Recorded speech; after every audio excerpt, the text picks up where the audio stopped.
I come to Israel with a single message. You're not alone. You are not alone. As long as the United States stands, and we will stand forever, we'll not let you ever be alone. Most importantly, I know the recent terrorist assault on the people of this nation has left a deep, deep wound. More than 1,300 innocent Israelis killed, including at least 31 American citizens by the terrorist group Hamas. Hundreds of young people at a music festival. The festival was for peace, gunned down as they ran for their lives. Scores of innocents, from infants to elderly grandparents, Israelis and Americans, taken hostage. Children slaughtered, babies slaughtered, entire families massacred. Rape, beheadings, bodies burned alive. Hamas committed atrocities that recall the worst ravages of ISIS, unleashing pure, unadulterated evil upon the world. There's no rationalizing it, no excusing it, period. The brutality we saw would have cut deep anywhere in the world, but it cuts deeper here in Israel. October 7th, which was a sacred Jewish holiday, became the deadliest day for the Jewish people since the Holocaust. It has brought to the surface painful memories and scars left by millennia of anti-Semitism and the genocide of the Jewish people. The world watched then, it knew, and the world did nothing. We will not stand by and do nothing again. Not today, not tomorrow, not ever. To those who are living in limbo, waiting desperately to learn the fate of a loved one, especially to families of the hostages, you're not alone. We're working with partners throughout the region, pursuing every avenue to bring home those who are being held captive by Hamas. I can't speak publicly about all the details, but let me assure you, for me, as the American president, there's no higher priority than the release and safe return of all these hostages. To those who are grieving, a child, a parent, a spouse, a sibling, a friend, I know you feel like there's that black hole in the middle of your chest. You feel like you're being sucked into it. The survivor's remorse, the anger, the questions of faith in your soul. Staring at that empty chair, sitting Shiva. The first Sabbath without them. They're the everyday things, the small things that you miss the most. The scent when you open the closet door. The morning coffee you shared together. The bend of his smile, the perfect pitch of her laugh. The giggle of your little boy, the baby. For those who have lost loved ones, this is what I know. They'll never be truly gone. There's something that's never fully lost. Your love for them and their love for you. And I promise you, you'll be walking along some days and say, what would she or he want me to do? You smile when you pass a place that reminds you of them. That's when you know. When a smile comes to your lips before a tear to your eye, that's when you know you're going to fully make it. That's what will give you the fortitude to find light in the darkest hours. When terrorists believe they could bring you down, bend your will, break your resolve. But they never did, and they never will. Instead, we saw incredible stories of heroism and courage, of Israelis taking care of one another, neighbors forming watch groups to protect their kibbutz, opening their homes to shelter survivors, retired soldiers running into danger once again, civilian medics flying across rescue missions, and off-duty medics at the music festival caring for the wounded before becoming a victim himself. Volunteers retrieving bodies of the dead so families could bury their loved ones in accordance with Jewish tradition. Reservists leaving behind their families, their honeymoons, their studies abroad without hesitation, and so much more. The State of Israel was born to be a safe place for the Jewish people of the world. That's why I was born. I've long said, if Israel didn't exist, we'd have to invent it. While it may not feel that way today, Israel must again be a safe place for the Jewish people. And I promise you, we're going to do everything in our power to make sure that it will be. 75 years ago, just 11 minutes after its founding, President Harry S. Truman and the United States of America became the first nation to recognize Israel. We've stood by your side ever since. We're going to stand by your side now. My administration was in close touch with your leadership from the first moments of this attack. We're going to make sure you have what you need to protect your people, to defend your nation. For decades, we've ensured Israel's qualitative military edge. And later this week, I'm going to ask the United States Congress for an unprecedented support package for Israel's defense.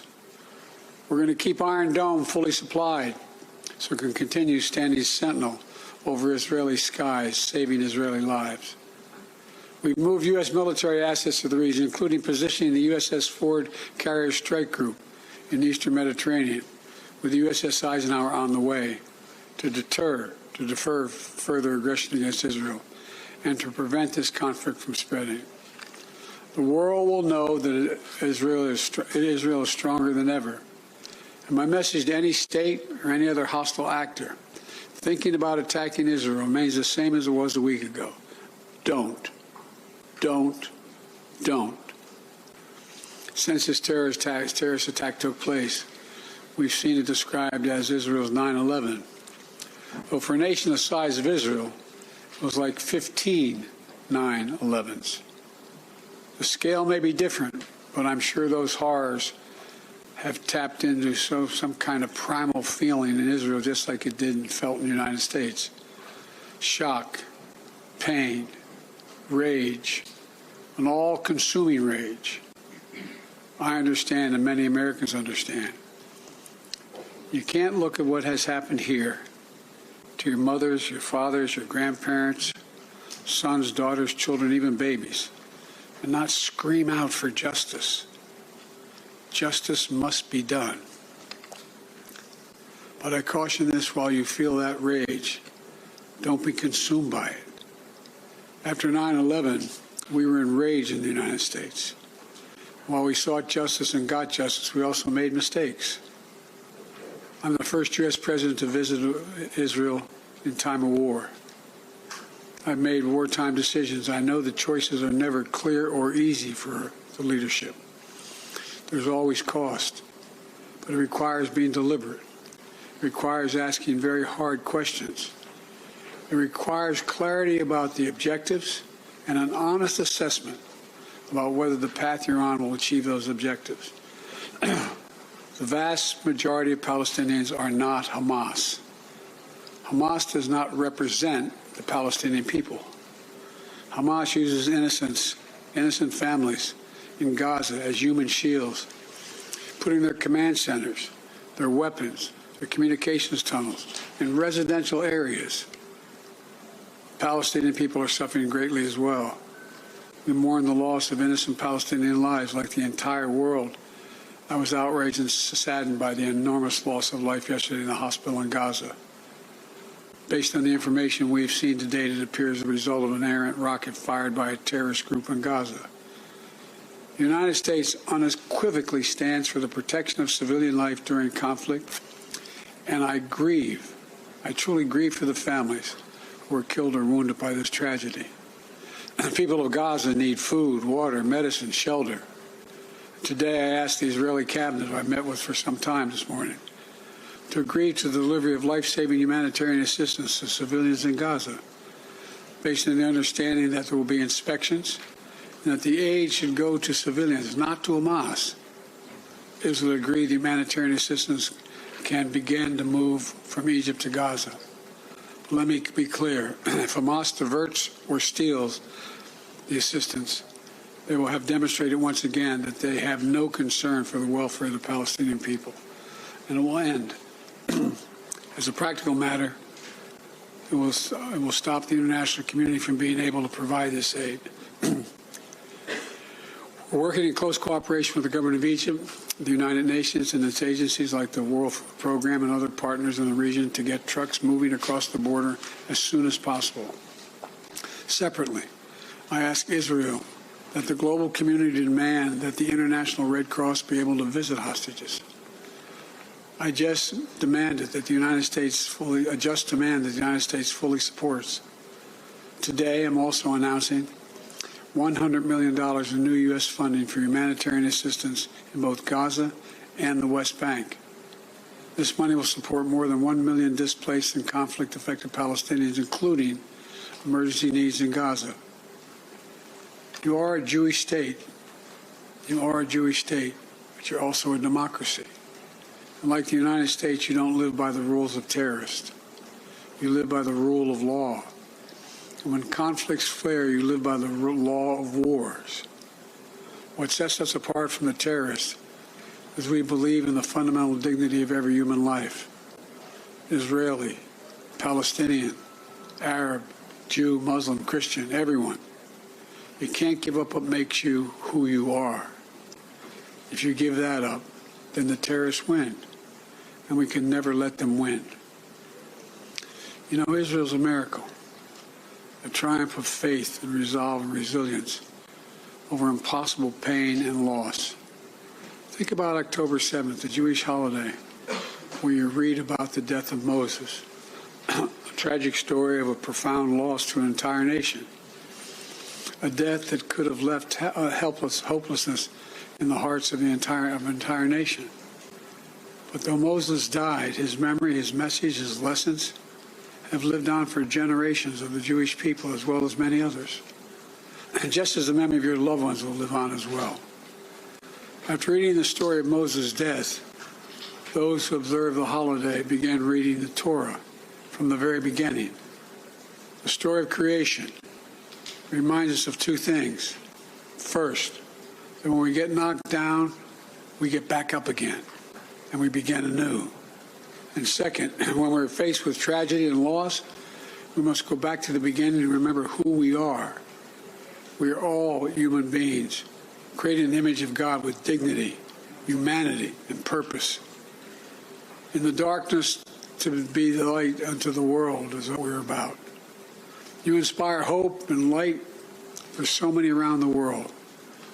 That's what the terrorists seek to destroy. That's what they seek to destroy. Because they live in darkness. But not you. Not Israel. Nations of conscience like the United States and Israel are not measured solely by the example or power.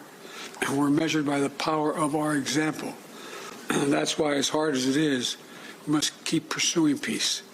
We must keep pursuing a path so that Israel and the Palestinian people can both live safely, in security, in dignity, and in peace. For me, that means a two-state solution. We must keep working for Israel's greater integration with its neighbors. These attacks have only strengthened my commitment and determination and my will to get that done.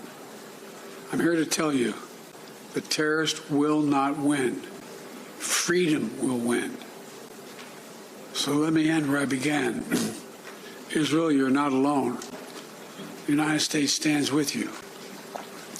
I've told the story before, and I'll tell it again, of my first meeting with an Israeli prime minister 50 years ago as a young senator.